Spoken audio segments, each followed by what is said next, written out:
Welcome back to Secret Weapons. My name is Mark Johnston. If this is your first time here, this is a YouTube channel where we do gear demos and reviews, as well as studio tips and tricks for leveling up your writing, your playing, and production from the perspective of a guitar player working out of a studio. If that's the kind of thing that would appeal to you, please hit that subscribe button and stick around for future videos. And today we're taking a look at the Electro Harmonix Oceans Abyss. I feel misled. I feel like Electro Harmonix is not being entirely honest when they call this thing a reverb pedal. And that's because, well, it is a reverb pedal. There are things about this. It is definitely reverb first. The controls on here, everything right here and everything right here, these banks right here are inextricably linked to being reverb parameter controllers. This thing is a lot more than that. This is less a reverb pedal and more a EHX stomp or quad cortex, one of the all-in-one floor unit style things just for wet effects. Because yes, this thing is a dual engine reverb, allowing you to kind of pick any two stereo reverbs from the list of reverb algorithms in here and run them in any configuration, left, right, one in front of the other, in parallel, panned slightly or aggressively. We're getting ahead of ourselves. But this thing also has a screen on it that offers control over a full signal path, stereo ins, stereo outs, and the ability to route a dual stereo signal path that can cross over and interlink and route around itself, that allows you to put, as far as I can tell, as much as you could possibly want to put on it. 2 stereo reverbs, 2 stereo delays, 2 stereo tremolos and or choruses and or phasers and or flangers and or EQs and or saturator pedals, which means it's not even exclusive just to wet effects. You have EQs and bit crushers and saturators in here to do things like create lo-fi reverbs or shoegazy distortion sounds, that kind of thing.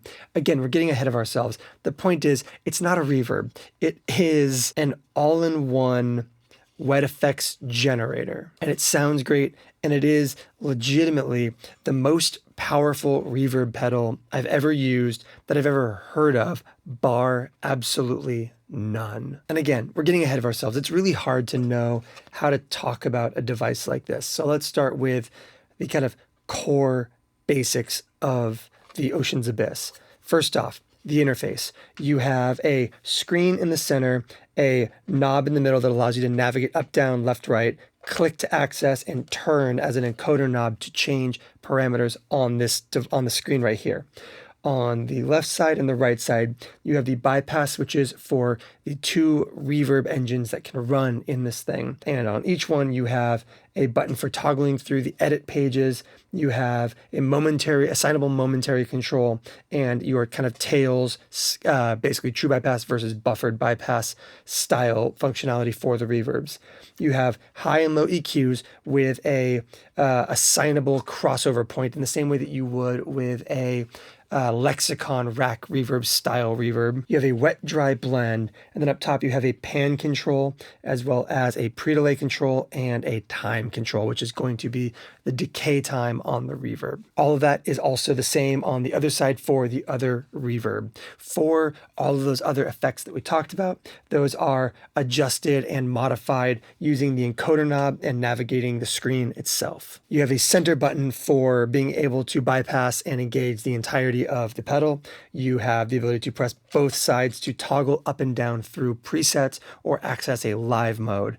You have a preset management button over here, a home button for getting from the edit pages back to that kind of main overview of your signal path, and a settings button with the ability to kind of double press those 2 buttons at the same time to be able to access additional pages of controls and parameter tweaks and routing assignments. There's a lot in here. And at the top of the pedal, you have your stereo inputs, you have your stereo outputs, you have a foot switch in, an expression in, and then a TRS send and a TRS return, allowing you to drop a full stereo effects loop anywhere on that signal path as well. You have 5-pin MIDI in and through for accepting preset changes, MIDI CC controls. By the way, MIDI CC over effectively everything in here with very few exceptions, as well as being able to send or receive MIDI clock. We will touch on that in this video. Incredibly useful information to have. And a USB-C port for, in the future, being able to edit and update and move in and out presets and do parameter controls using Electro Harmonix desktop editor. This is a thing that works for the new POG 3. It is advertised as coming soon for this. It doesn't currently work. As I always say when it comes to promised future upgrades and support for pedals, buy based on what is currently available, not promised future improvements, because nothing is guaranteed until it's here. So yeah, there's a lot going on here. There is an insane amount of processing power available to you here with high quality, pristine sounding reverb algorithms that can be mixed and matched in a variety of ways, and that allows you to route them into and out of other great sounding stereo effects like delays and modulations and bit crushers and everything else. You can design almost anything in here, and in the cases where you can't, you can use that full stereo effects loop to inject other effects into the signal chain, allowing you to do things like place a thing like the hologram microcosm in parallel with a bit crusher. That's a spoiler. We're going to do that in this video. And this thing feels almost impossible as something that can fit onto your pedal board and runs on 9-volt center negative 500 milliamp power.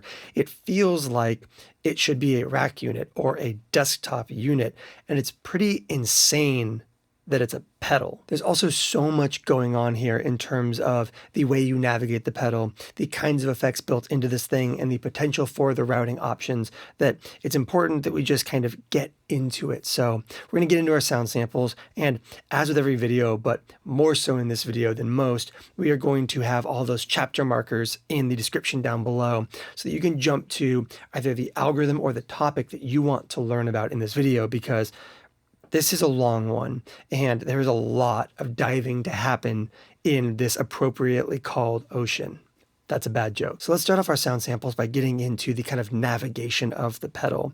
And we're going to start by understanding what the buttons do, how the pedal works, and then we will take a look at just one singular reverb algorithm and then kind of level up complexity from there, slowly going from adjusting and fine-tuning that one reverb to placing other things on the signal path, playing with the routing assignments, and building out something akin to our first signal chain in Oceans Abyss. We'll then circle back around and take a look at every single reverb, delay, modulation, and everything else assignable in this pedal. And then we will wrap things up by taking a look at external MIDI clock, the external effects loop, and a few other fun tips and tricks in Oceans Abyss. Let's get into it. As always, before we get into our sound samples, let's talk through our signal chain and the context we're working in. I'm playing my Squier J Mascis Jazzmaster with Lambertone Ristretto pickups. We're playing into the 29 pedals Una and the Benson Germanium boost. We're going into my amplifier, which is the Benson Monarch Plus, and we're recording into a Universal Audio aux box. So we can send stereo line outputs to my preamps, which are the Warm Audio WA273. We're using the Oceans Abyss in the hardware insert of that 273 so that we can basically treat it as more of a stereo post effect, giving us kind of that full frequency range of all the effects built into it, and treat it more as an insert versus hearing it into the front of an amplifier. This is what our dread tone sounds like.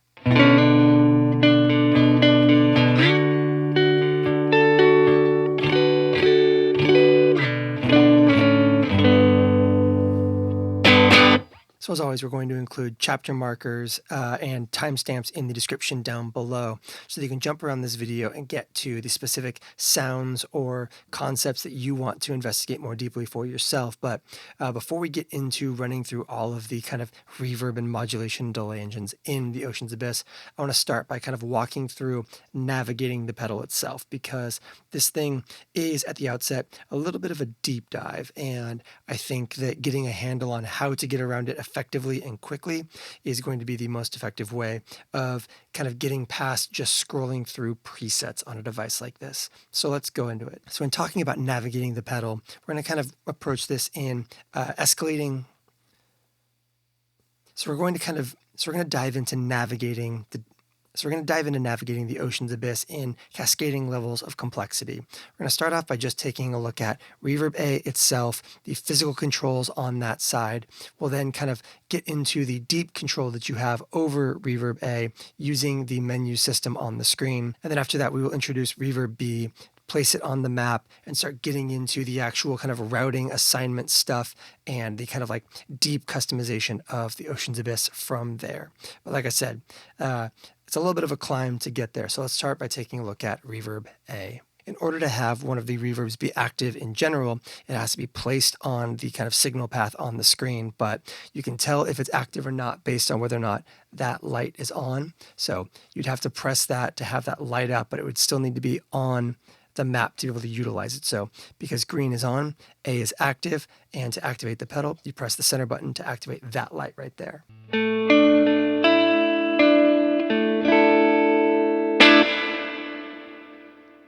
So we have a hall reverb pulled up right now, and the adjustments we can make from the physical controls themselves are obviously bypassing the effect itself, and then up top you have your time and your pre-delay, pretty core controls over a reverb.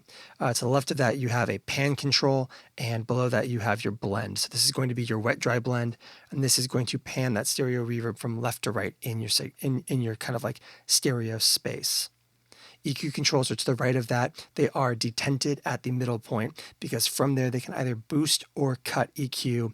And much like with a Lexicon rack reverb, there is a kind of crossover point between the low and the high that you can control in the kind of deep customization. So let's start by digging into just the physical controls over Reverb A.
go ahead and dive into some of those additional customization options that you can make here. We have, obviously, by hitting that edit button, we can kind of toggle from the available pages of controls. And at any time you can hit home to go back to that kind of like main signal path home page. But let's go from there to that edit, which is going to be the parameters right here. You can use this to scroll through them all. And obviously, as you see them, you can go ahead and make those adjustments, bring those EQs back to middle, set the crossover point. So let's go ahead and boost our highs, cut our lows, and hear kind of what that sounds like. And then we'll make an adjustment to that crossover.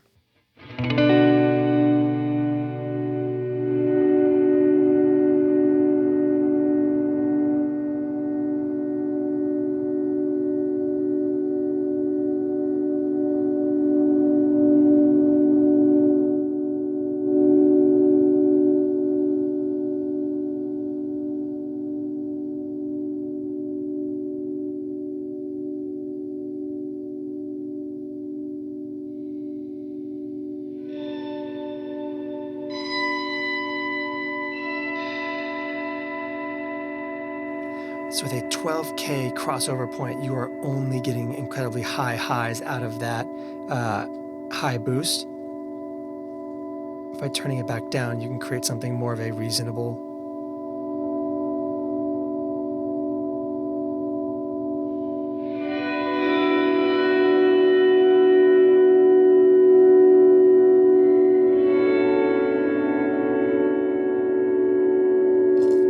Helpful if you want to kind of drop down really low.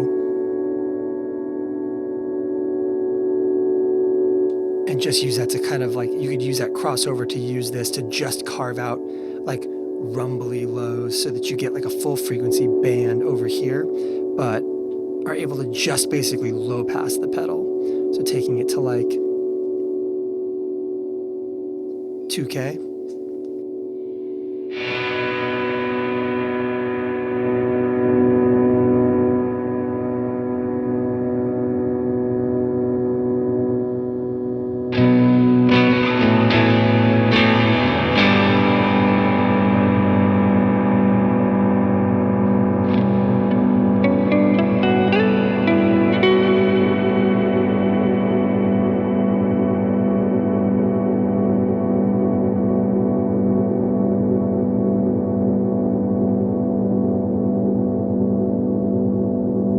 On this first page, you also have access. Oh, yeah. And so, of course, that page is going to give you the kind of like scrolling version of all this. You can hit this edit button again to step over to individual kind of graphic interfaces, seeing less overall information, but seeing kind of more effective visual representations of what you're doing. And it also gives you access to things that aren't on the physical controls, things like dampening, early reflections, that kind of thing. So for things that are not mapped to physical hardware right here, you will walk over to the control. And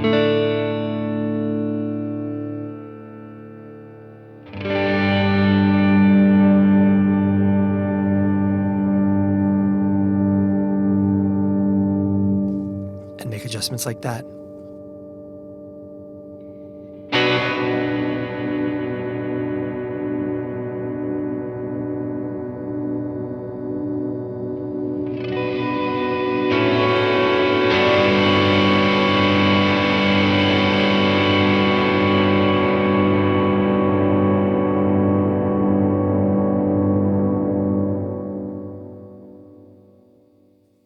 You have input gain, output gain, and then, of course, the physical blend knob, or blend slider, I should say. Your EQs for your highs and your lows with your crossover point. And then you have, when you kind of jump from a timed delay, 31 seconds or whatever being the maximum, to that infinity, you can set a boost or cut level so that infinity doesn't necessarily overpower your current playing, which is handy. And then you have your kind of two most underutilized but important pieces to a hall reverb.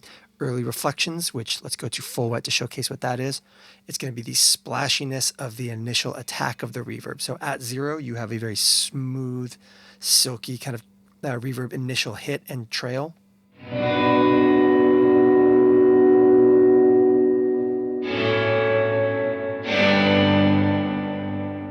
But by cranking up early reflections, you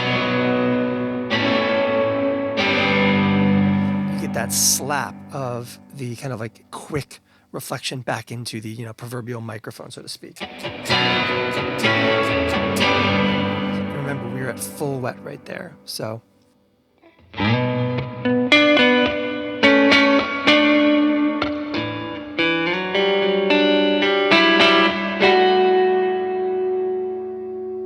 Versus.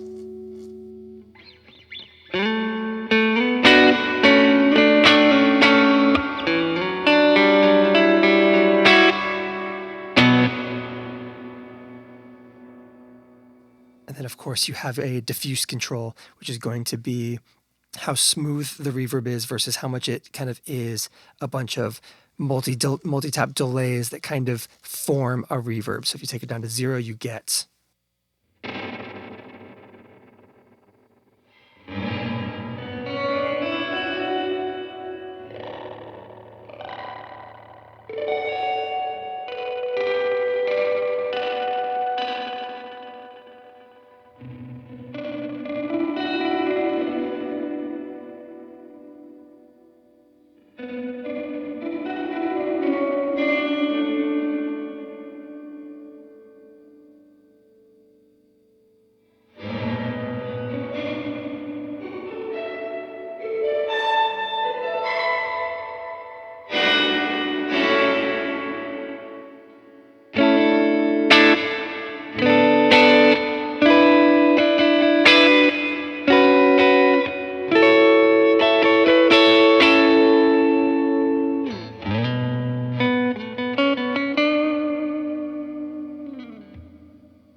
And then the ability to save a kind of default setup. So if you have a character for your hall reverb that you always go to, this allows you to kind of save whatever changes you made to that existing one, to load a user default or to load the original factory default settings. And then you are back around to the first page again. So let's say we have like a big, washy, somewhat dark hall reverb that we're loving. Lots of trails.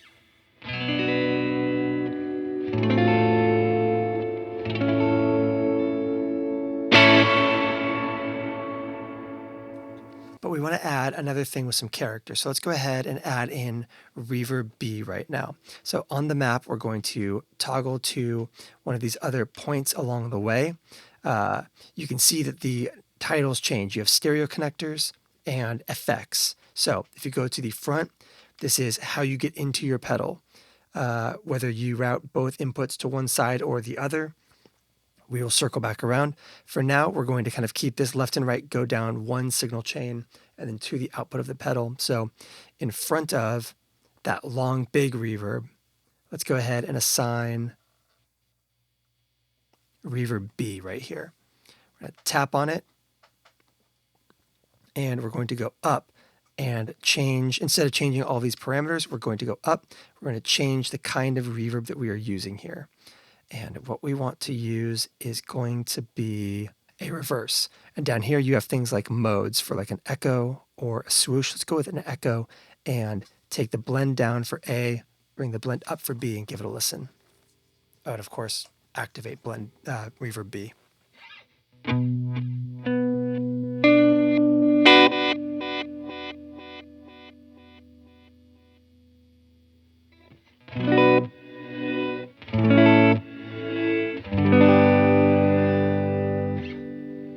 So because we are using a completely different reverb now, you've already seen that we have a different thing. We have access to a mode, whereas over here on the hall, we didn't have a mode because a hall is a hall is a hall.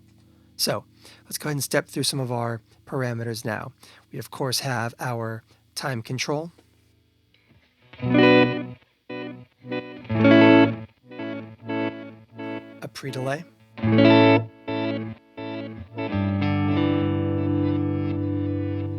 And a dampening control, inputs and outputs, crossover with an EQ, pans, and then we have depth, rate, and feedback.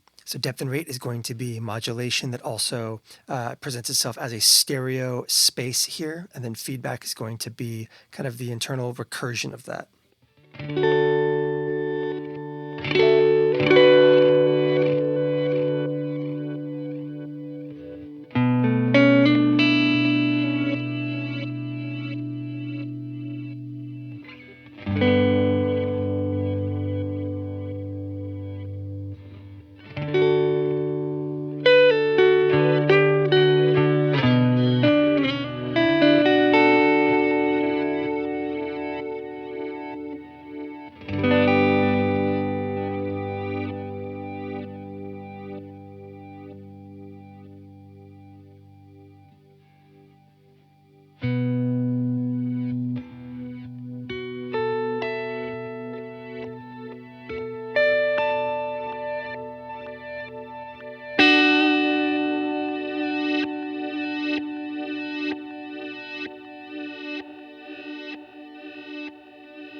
So obviously this is, while being a reverb, does not sound very much like a reverb.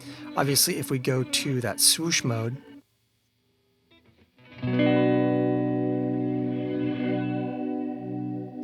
it gives us more of a reverberant quality to it.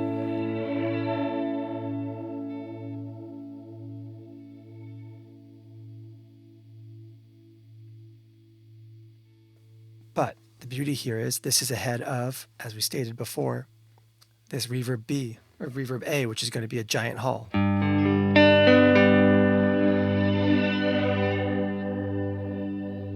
Let's go with that echo again.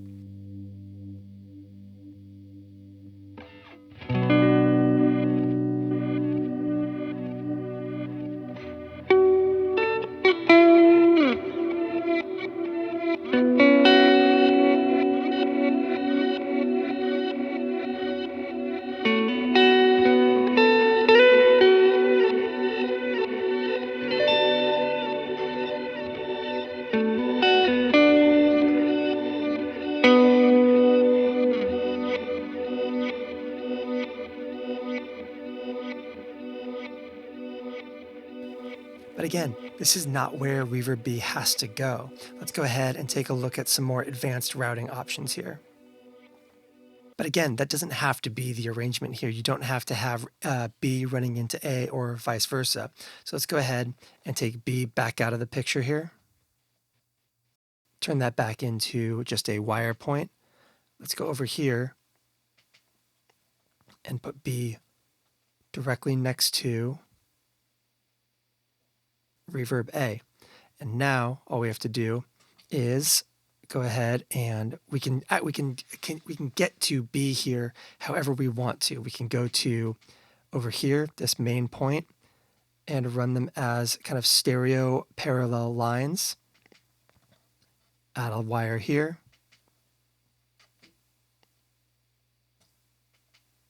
It takes a little bit of doing to get to where you want to be, but I believe in us.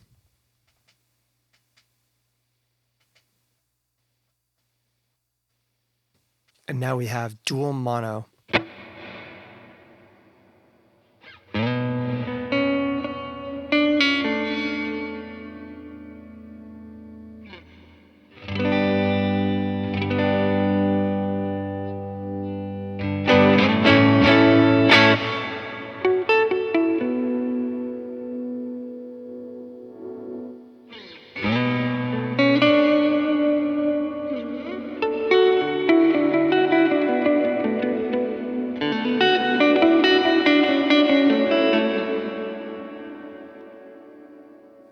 Or if we want something not quite so bizarre here, we can go ahead and rebuild that back to a setup where they actually sum L and R together and then split out and then split back again so that you're getting dual parallel, but not left and right. Let's go ahead and take a look at that.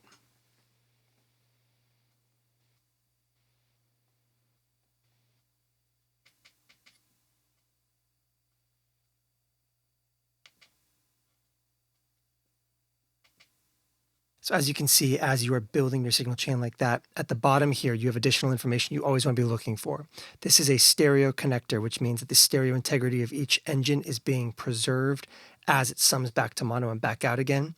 You can also get into mono connectors. So you want to make sure that you are in the appropriate stereo connector to get the stereo reverb A and stereo reverb B in parallel with one another to your outputs without losing any of your kind of like width.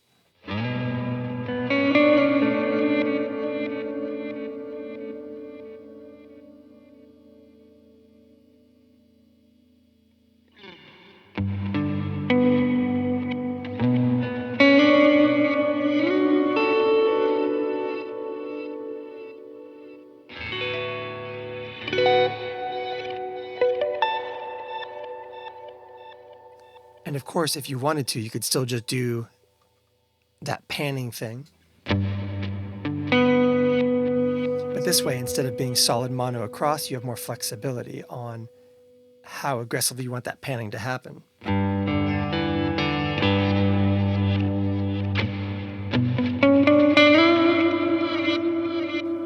Or you could do things like keep your stereo reverb perfectly centered, aka super wide.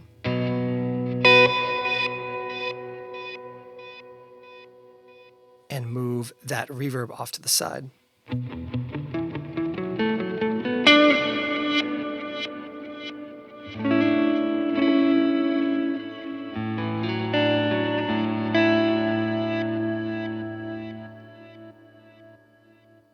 But let's go ahead and make things a little bit more complicated. So we have our reverb B right here. We have reverb A up here. Let's go ahead and push reverb A to the end over here. So now we have reverb B, which is going to be let's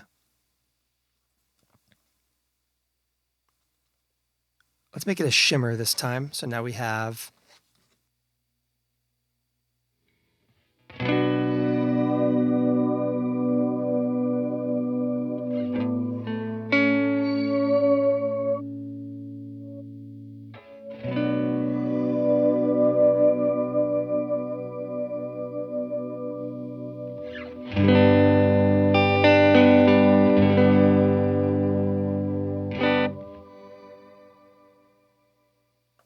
but let's take this other delay or this other reverb over here.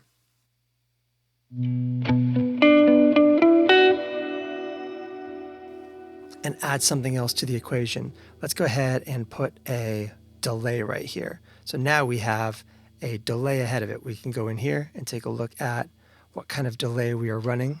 So basically a digital delay, analog delay, tape delay, or a series of modulations, utilities. You can kind of just drop anything you want and then scroll through everything other than your reverbs right here.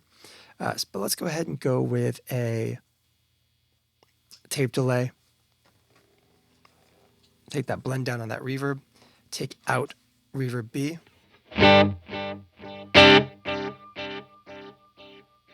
And scroll through some of the information here. So we have our blend, our feedback, our time, our tape, and our warp. Let's turn on ping-ponging. And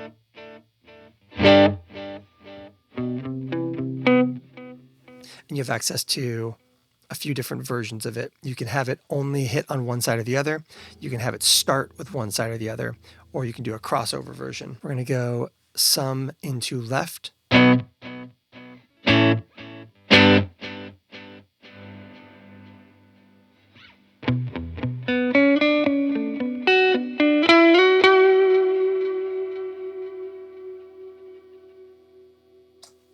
Turn that other reverb back on.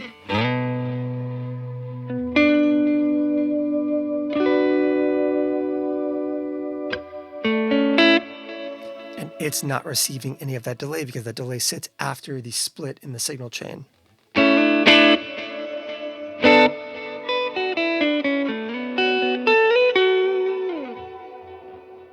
But if we want something to affect both of those things, let's go ahead and pick a different reverb just for the fun of it. Let's go to Let's go with that reverse again, but this time we're going to leave it on that swoosh mode. With a pretty long time control on it. Yeah, let's do that. So now we have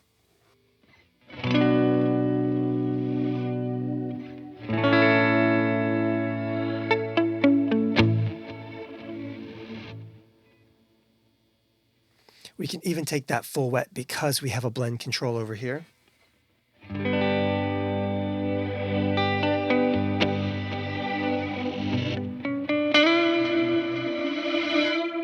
And then in this secondary one, we can just use this to go ahead and bring down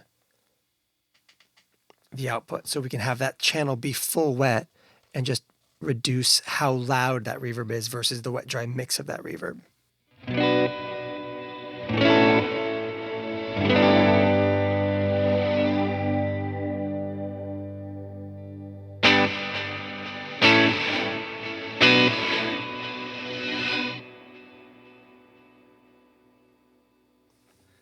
But if we want to apply something to both reverbs, let's go ahead and go up to this spot right here, and let's apply let's go with a bit crusher. No, let's go with a chorus pedal.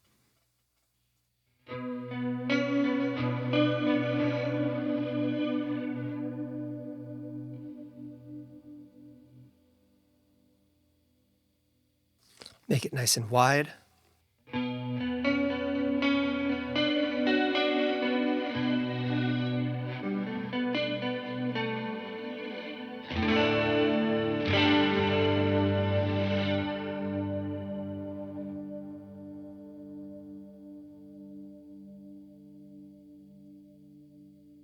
Let's boost the other reverb's output a little bit.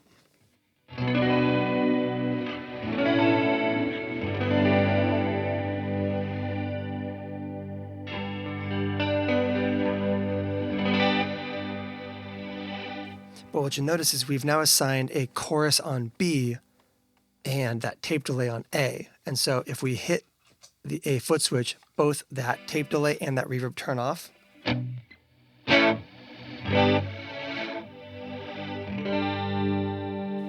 Chorus still passes through dry, full wet reverb B.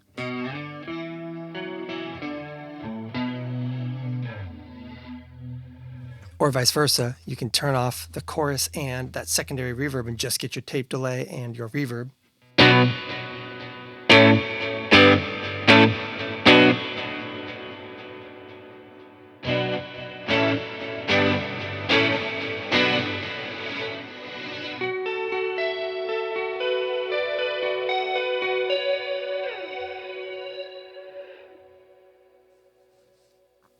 Let's bring that blend back down on reverb B, turn that gain back to 0.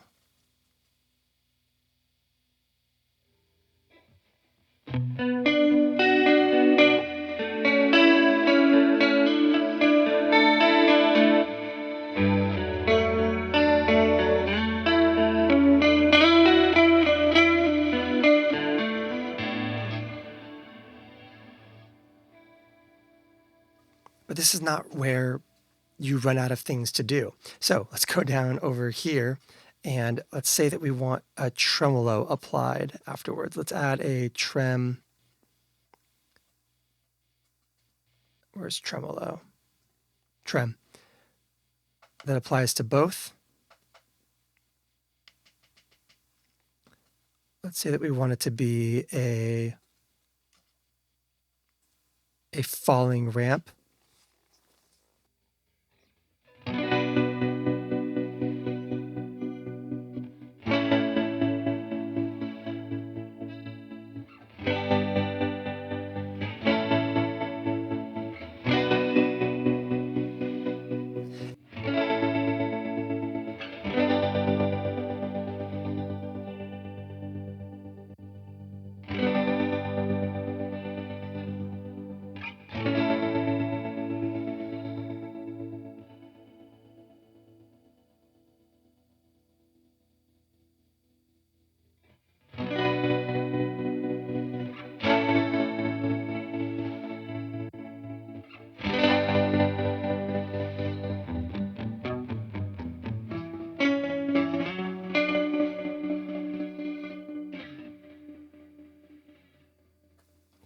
gets weird in that too. Let's go ahead and also add a bit crusher, and let's have them connect stereo in both situations here. So stereo connections.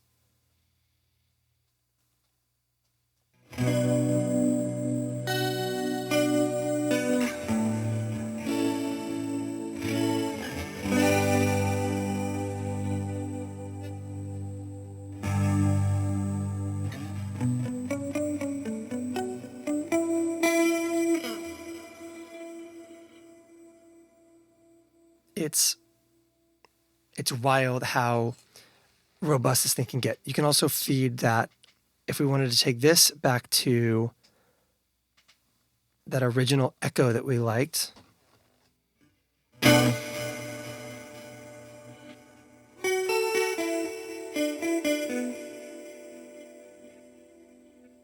Let's soften up this bit crusher a little bit more.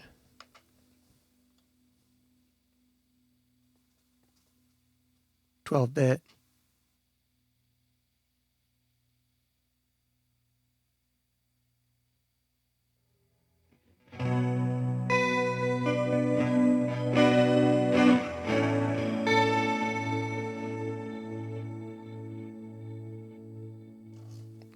Bring its output down, let that tremolo do more of the heavy lifting.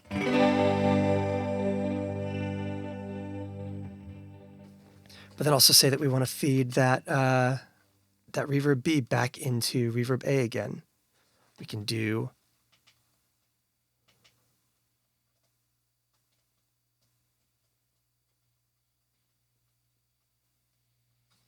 that right there. And now we have stereo inputs into a chorus, splits out to a delay and a reverse reverb, sums back to a stereo reverb again, splits out to a tremolo and a bit crusher, and then crosses across for stereo outputs for both the trem and the bit crusher.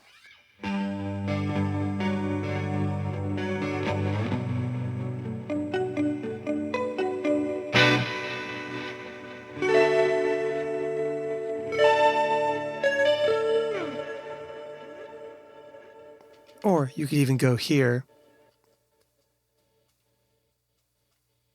and just have it be another tremolo. Because why not?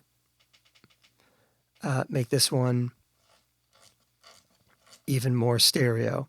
Make this one quite a bit faster.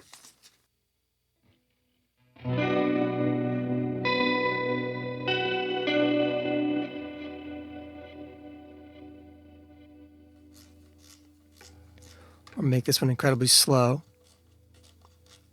Crank the depth. Take its stereo quality out. Have it ramp up.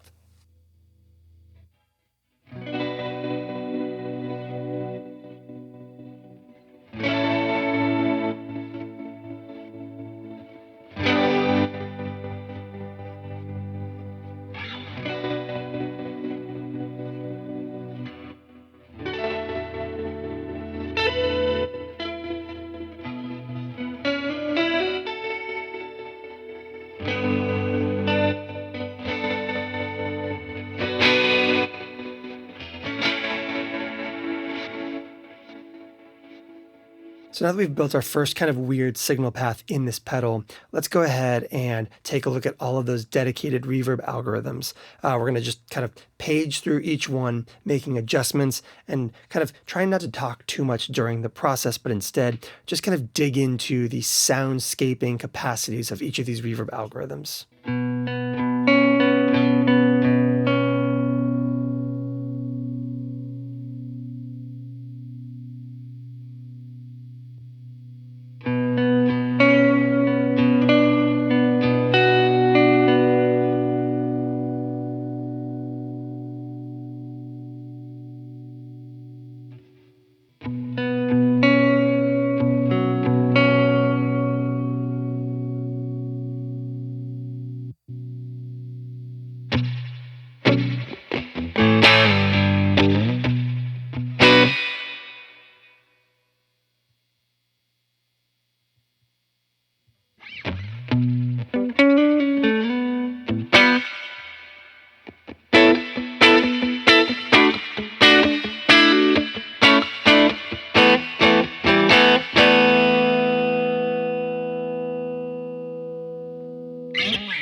get distracted for just a second here and add Reverb B.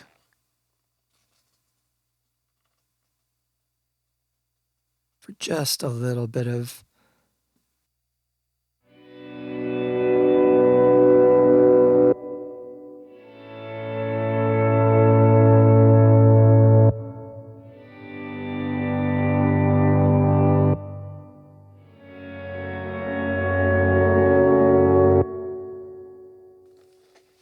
that was all. Back to our regularly scheduled program.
We're going to break our no talking rule again, just to kind of explain what we're doing with Polyphonic. So this is going to be one where you want to jump over here, pick your voices, and all that information. So you have detuning as well as a couple of pitched reverbs that you are dealing with. So these are going to be your levels, the reverb of those pitch shifts, and what those pitch shifts actually are and how they are tuned.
Resonant's going to be another one where I'm going to chime in and explain some stuff. You have a filtered mode and a chimes mode, but as you walk through your pages, you'll get to a page where you have to pick the key you are playing in and the chord you are playing, because this is just a series of like resonant tubes tuned for a specific thing. So you can go with like, pentatonics, but let's go with D major, as is the unofficial official key of this whole channel.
It's crazy that for something that we are ostensibly calling a reverb pedal, we are at like roughly the halfway point of covering sound samples for the algorithms in this device. Let's take a look at all of the non-reverbs in here, the delays, the modulation, and some of those dry effects as well.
So let's go ahead and wrap things up by taking a look at a signal chain I built out where we have a bit crusher running into a stereo delay and then splits out two different reverb algorithms, one with a tremolo after the fact.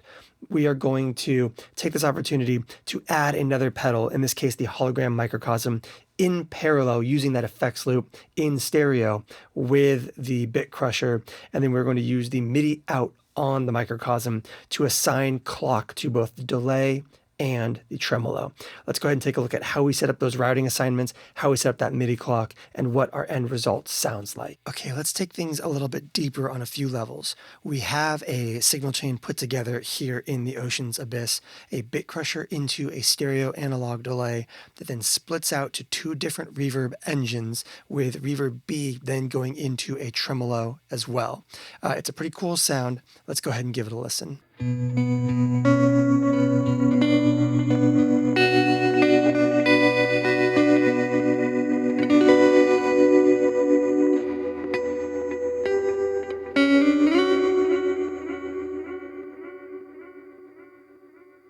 But let's say we want to add something that isn't in the Oceans Abyss into this signal chain, but have it run in parallel with something like that bit crusher versus into the bit crusher itself, or having everything else run into the next pedal in chain. Because the Oceans Abyss has a fully TRS stereo effects loop built into it, we've gone ahead and plugged the microcosm into the send and return of the Oceans Abyss. Let's go ahead and assign it to a spot on the signal path.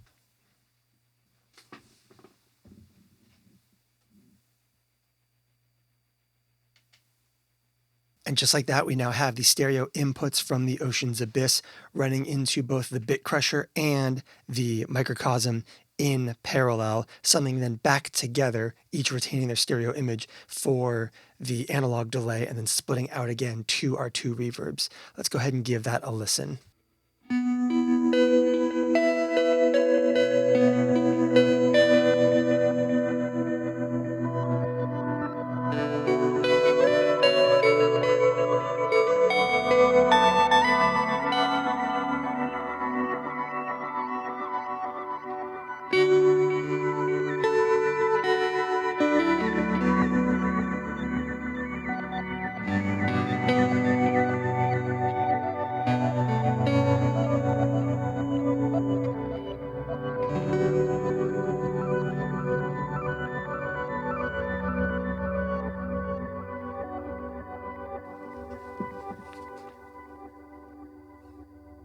However, we are dealing with a time-based effect in the form of the microcosm, and you'll notice that there is one more cable plugged into the top of the Oceans Abyss right now, and that is MIDI out from the microcosm to the MIDI input on the Oceans Abyss.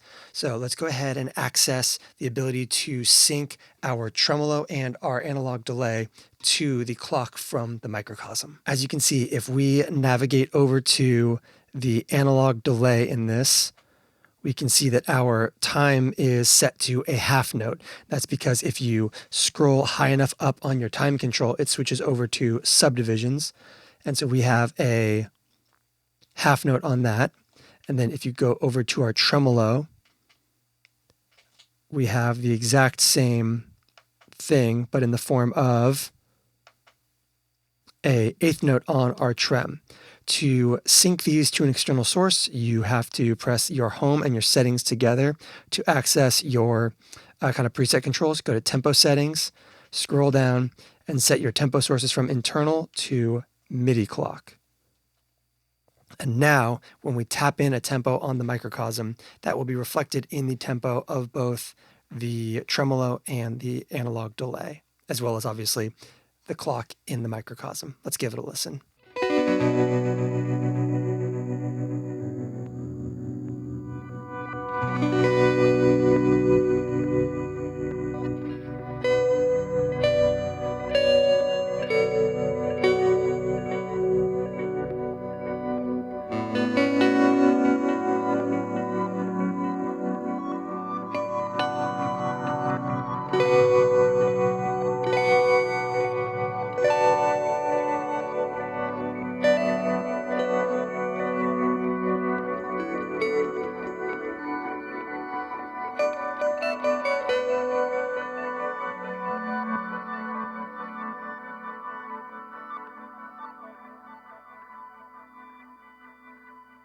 you made it to the end of this video, thank you so much for sticking out this exceptionally long watch with us. Let me know in the comments down below what you think of the Oceans Abyss, what you think more specifically of its being billed as a reverb pedal.